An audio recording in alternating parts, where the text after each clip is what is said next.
Hey guys, welcome to the shop where we go over tips and tricks and frequently asked questions to make sure that you get the most out of your Redline bow hunting gear. My name is Wess Brown, field producer and resident bow technician for Redline Bowhunting, and today we're going to be going over why or why not should I shoot a dovetail sight opposed to a bracket sight, right? So there's a lot of forums online going over things like this. I'm all about shooting what makes you feel comfortable, but obviously we want to know kind of the pros and the cons and the different features that each of these sights utilize. So I'm going to go over our RL-3 and RL-2, the RL-3 Dovetail and then our RL-2 bracket sight, and really just go over some pros and cons and the reason why I may shoot a dovetail opposed to a bracket sight and things like that. So hopefully I give you guys some good information to make an educated decision on what sight that you guys want to use.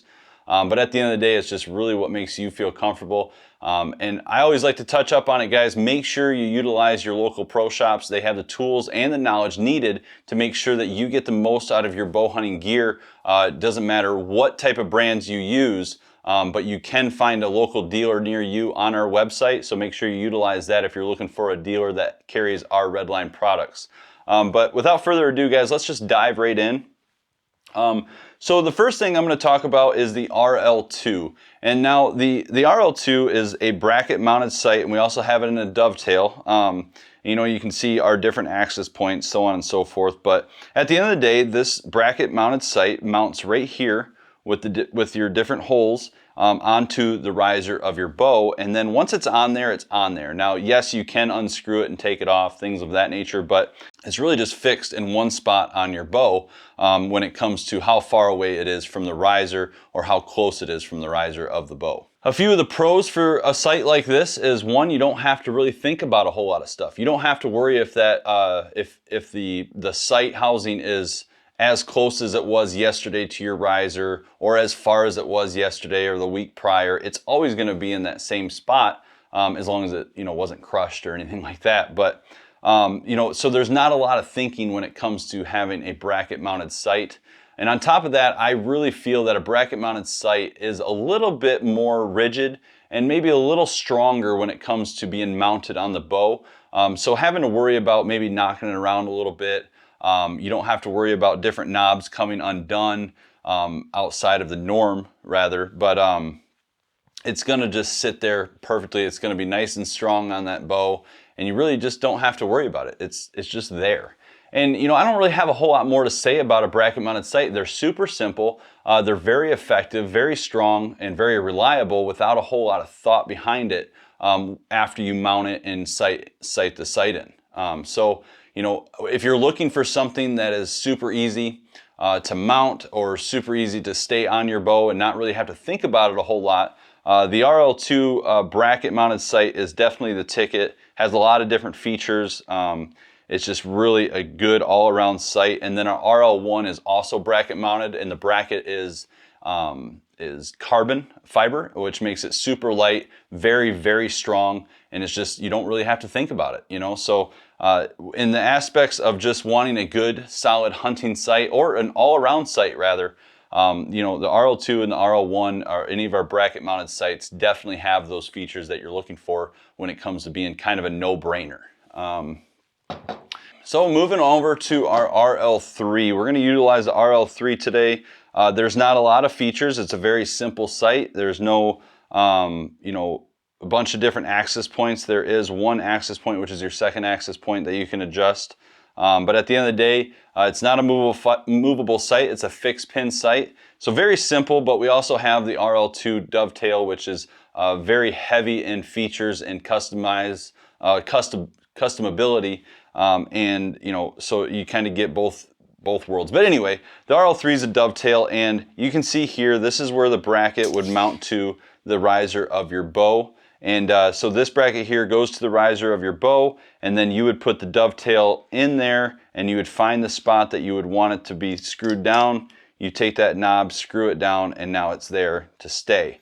Now, a sight like this is beneficial for someone maybe wanting to shoot 3D or target archery, but also want to hunt with it as well. So if you put a sight like this on your hunting bow and you're like, you know what, I want to dabble in some 3D shooting and I want to be as accurate as I possibly can. So there's an argument out there that says that if you run your dovetail out away from your riser of your bow as far as you can or wherever you feel comfortable, and then you can, which would make the sight picture or the sight housing a bit smaller in your sight picture. So you could make your peep sight a lot smaller, which would make your sight picture smaller, and quite possibly your groups a lot tighter out the distance or what have you. And so that's what people kind of look for when they want to run a dovetail for target, because they can run that out a little bit further and they can have a little bit more, I guess, preciseness when it comes to measuring their peep to their sight housing. I run a dovetail personally, mainly because I do like that feature of taking my hunting bow, 3D shooting, and I can run my dovetail out as far as I can. I can get the smallest peep sight possible, and to me, I feel like my groups are very, very tight. And at distance, I feel like I'm able to shoot at those 11 rings a lot more accurately. I think it's more in my head than anything, but it definitely helps me with confidence in my bow. But that's why I use a dovetail. And you know, a pro for a dovetail is if I'm going to put this in a hard case or a case at all, it's something that I can't do with some bracket mount sights, is that all I got to do is unscrew this here, take it off, and now this sight is not poking out when I put it in my case, and I don't have to worry about leverage or anything that might bend or break the bar or break the sight on this on the RL-3 here, or any dovetail sight that I use. But that's also a con as well, because you know, you are leaving your sight open for possible damage that you wouldn't otherwise have on a bracket sight. Usually with dovetail sights, they're very feature heavy, which a lot of people want. Now our RL-3 is not feature heavy. This is a very simple, awesome, affordable sight, and our RL-2 is right there on the same brink of this, but it has a lot more features. But a lot of other brands, you end up paying a very pretty dollar for a dovetail, and it has a ton of features, you know, great, wonderful. But that's why we kind of came out with the RL-3, the RL-2 dovetails, because we wanted everyone to be able to afford a dovetail sight that is heavy with a lot of features. But again, guys, you know, it just depends on personal preference. I enjoy taking my hunting bow out 3D shooting, and I love being as accurate as I possibly can and customizing my sight to my peep sight, and so on and so forth. And then also, if I'm going to go hunting, this is another a great pro for a sight like this, is if I'm going to go hunting after 3D season, all I got to do is undo this and then run it in just a few more inches, tighten it down, check my zero, because that will change it slightly, and then go out hunting, because now I can open up my peep sight to a little bit bigger aperture, and my sight housing becomes a little bit bigger within my sight picture, making it where I can let in more light to my eye, my sight, and all that, and it allows me to be able to shoot a little bit more accurately at lower light. And you know, that quarter to half inch of accuracy I might be losing by bringing that dovetail sight in further to the or in closer, I'm really not too worried about, because I'm trying to hit an 8-inch plate, you know, as far as lungs and a vital area on a deer, opposed to a $half sized 11 ring on a 3D target. So you know, those are kind of the pros and cons, guys.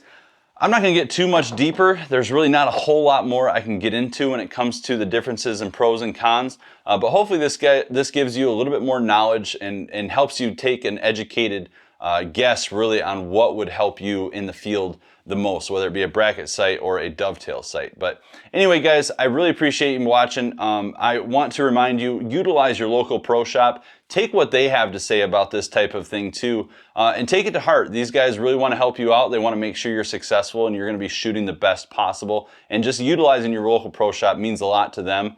And we definitely urge you to do that. They have the tools and the knowledge to make sure that you get the most out of all your gear that you're using, whether you use Redline gear or not. But if you are looking for a dealer of Redline, just go on our website and you'll be able to go in and find a dealer near you that carries our Redline gear. So I really appreciate you guys watching, and we're going to pump out a few more videos this month to help you along the way to get you ready for that hunting season. So make sure you stay tuned, and we'll talk to you guys later. Take it easy.